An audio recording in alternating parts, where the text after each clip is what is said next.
One of the biggest problems that drummers who gig with vintage drums have is related to the bass drum spurs. The older designs just weren't very sturdy, didn't hold the drum in place, and were not reliable for gigging drummers.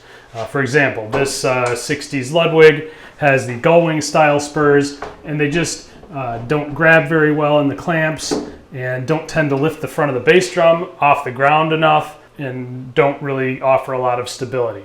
We have a number of solutions that can be used on these drums to improve the stability of the drum and the gig worthiness of the vintage kits.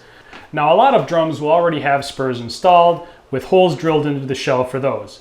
Ideally, in those situations, we can use those holes and mount them using our Br3 or Br3 XL brackets. So these brackets are designed with adjustable hole spacing. They work in horizontally placed holes on the bass drums. So if you have a 4-hole pattern, you very likely can use the front and back holes that are aligned in a horizontal orientation. The Br3 has adjustable hole spacing that adjusts from 1 to 2 inches. If your holes are spaced out a little bit farther, you'll need the Br3 XL, which is just a little bit longer and goes up to 3.2 inches. If your drum is not drilled for spurs or does not have the 2 horizontally spaced holes that we need for the Br3 or Br3 XL, you can use the Br3 bracket. This is designed to go in the place of a tension lug. So you would remove the lugs that are on the sides of the drum, install the Br3 bracket in its place. Using the factory lug holes, you can have this clamp installed, which will receive our bass drum spurs. So first we just need to take off the hoop and head.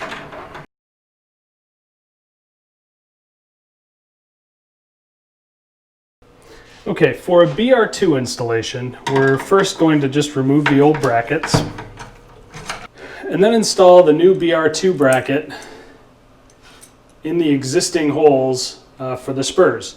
So as you can see, they have an adjustable hole spacing, so we can just line up the screws with the mounting holes and then secure them on the inside with first the large fender washer and lock nut.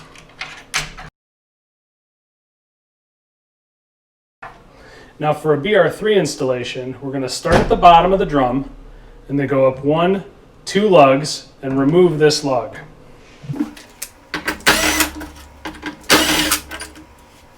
So the Br3 also has the adjustable hole spacing and has an integrated lug feature, so you can thread the tension rod into this and then tension the drum normally after installation. So again, we're going to just adjust the hole spacing to line up with the existing lug holes on the drum.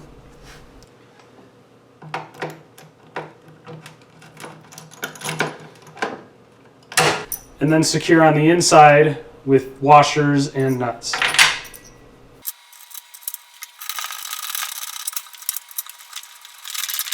And then reinstall the head.